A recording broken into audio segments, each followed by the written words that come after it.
this right now. Republican Congressman Adam Kinzinger of Illinois is joining us. Congressman, thanks for joining us. You bet, Wolf. Thanks. All right, so CNN has just learned that Trump has asked is top secret security clearances for his adult children, including who are his advisors, including his son-in-law, Jared Kushner. What's your reaction to that? Do you think they should have this kind of clearance? It's hard for me to tell, and it depends at what level of top secret. There's a lot of people, by the way, in the country that have top secret security clearance. Basically, anybody that does what I do in the military gets it, and so it's a level of where you have to go through some pretty intense background.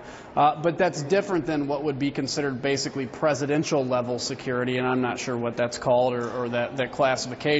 But basically, you're exposed to anything the president has versus you're exposed to just top secret. So I've got to get more details. And frankly, I mean, I think it's at the request of the president to make a decision of who his advisors are and who gets that clearance. And so I'm not going to question it until I know anymore. But during the campaign, he said his children, his 3 adult children, would run the business, and there would be a wall between him and them as far as the business is concerned. They'll take over the business. He'll work 100% exclusively as president of the United States. So if they're going to run the business, why would they need top secret security clearances? Well, and I think a lot of this stuff is going to shake itself out. I mean, we're on day 6 of the transition right now, and, you know, we have another 2 months to go. And obviously, there's a lot of hyper attention to what's going on, as there should be. I mean, you have a new president-elect, and he's very unique, obviously no political experience, has a business, and has kids that are very involved in all levels of that.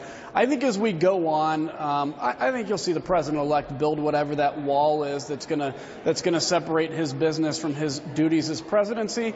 And I think, again, you know, giving your children top secret security clearance, having them in presidential level briefings while they're also doing the business side of things, this is going to shake itself out properly. Again, we're on day 5 or 6 right now. There's a lot of real estate in front of us before it becomes President Trump. President Obama said certain aspects of Donald Trump's temperament will, and this quote, will not serve him well, and that it can impact markets, national security. Do you think Donald Trump understands the gravity of being president and that it's different from campaigning? I think he does. Here's what struck me in a big way. So not only just the day after the election and, you know, the night when he came out and gave his victory speech, which was very humble, and Hillary Clinton's was very good too, by the way. And then when he met with President Obama in the Oval Office, it seems like somebody that's really kind of taking the weight of the presidency on. I mean, it's one thing to campaign. You know, as a congressional candidate, of course, it's not even a fraction of what running for president is. But when you run and you win, all of a sudden you wake up the next day and realize, I got to go be a congressman now. And I think you're seeing that with Donald Trump, is this realization that, you know, campaigning is fun, it's one thing, but now he's going to be president of the United States, and he's got a big country to lead. So again, let's see how this all shakes itself off. As President Obama eloquently said today, and I think he understands firsthand, there is a learning curve associated, and give President Trump a chance. The president indicated that the presidency, in his words, has a way of waking you up. Do you think Donald Trump is becoming more moderate already since the election, more realistic now that he's been elected president?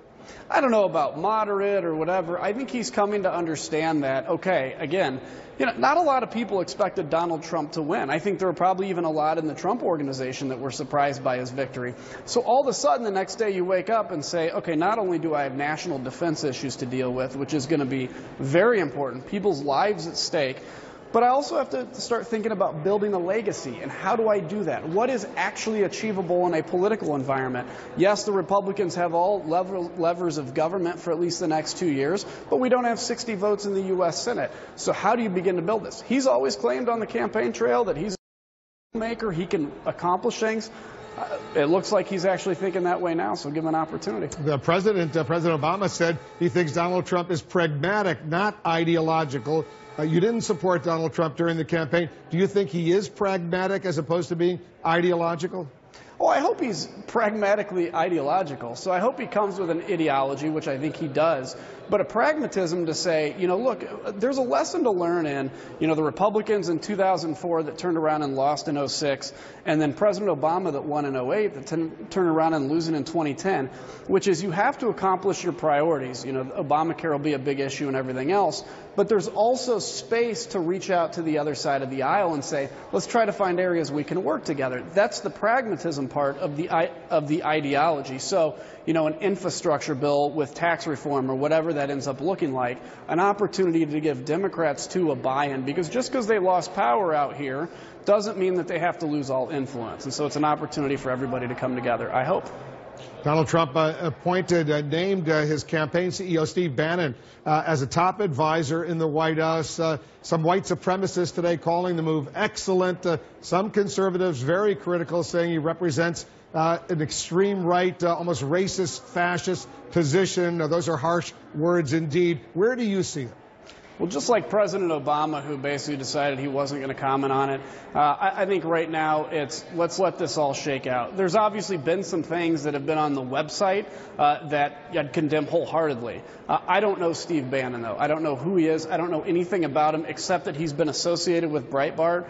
And so let's play it by ear. If we start seeing, obviously, things that reflect what some people accuse Steve Bannon of doing coming out of the Trump White House or whatever else, then, of course, every member of Congress, every senator, party leader, I think will be up in arms and saying this is inappropriate. But right now, President Trump is putting together his inner circle, and I'm giving him space for that, just like I did in 2012 when President Obama was setting up his inner circle for his reelection. Congressman, I need you to stand by. We're getting new information.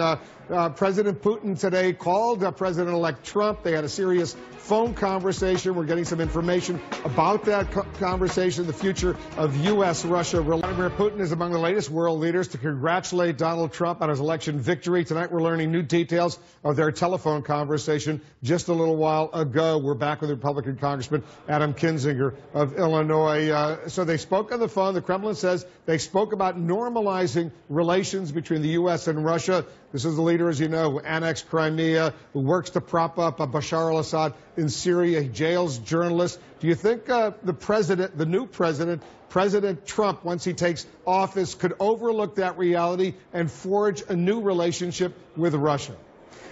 It's possible. I mean, look, every new administration has always tried to create a new relationship with Russia. You think about George W. Bush, you think about the Russian reset under Barack Obama. So it's natural for every new president to say, I think I can do this different and have a great relationship.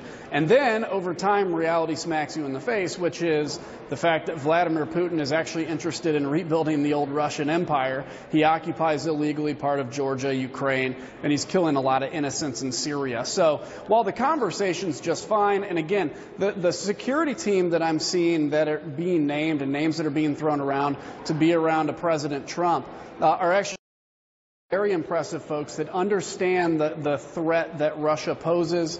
And so I trust that as time goes on, it's one thing to have a new relationship, but it's another thing to say we are going to push back, though, against your encroachments in Europe and what you're doing in Syria. In the 60 Minutes interview, Donald Trump was asked about his plans to destroy ISIS. Listen to this.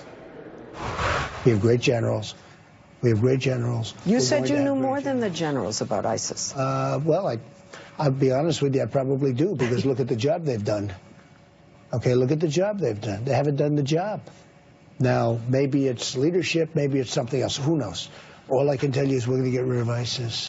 All right, so he's sort of doubling down that he knows more than the generals know about defeating ISIS. Do you think that Trump actually has an anti-ISIS plan? I don't know. It's hard to tell. I think, first off, absolutely the generals know quite a bit about this. And, in fact, he'll be putting the team around him to advise him.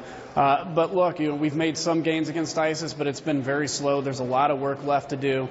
And I think as President-elect Trump puts his team around him, begins to talk about the real difficulties, and then looks at the broader picture of, 500,000 dead civilians, 50,000 dead children, frankly, a dictator that is creating this environment for ISIS to thrive and flourish.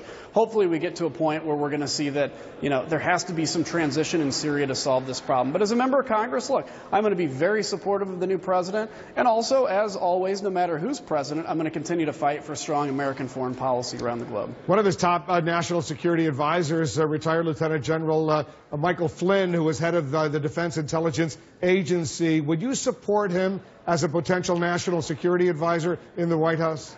It's hard to tell. I mean, I think he knows a lot about things. I know there's concerns on other areas, but I don't know enough about Michael Flynn. I've seen him speak. He speaks very eloquently when it comes to destroying terrorism. This is a decision that's up to President-elect Trump. Again, you're going to have a lot of people that I've heard names kind of thrown around that I think will end up in some capacity, that in essence will be a team of rivals that'll be able to go back and forth with each other and give President-elect Trump the ability to make a decision with all the information. That's the right way to do it, instead of just surrounding yourself with people that are going to tell you how great you are the whole time. You didn't support Donald Trump during the campaign. Have you heard from his team? Has anyone reached out to you?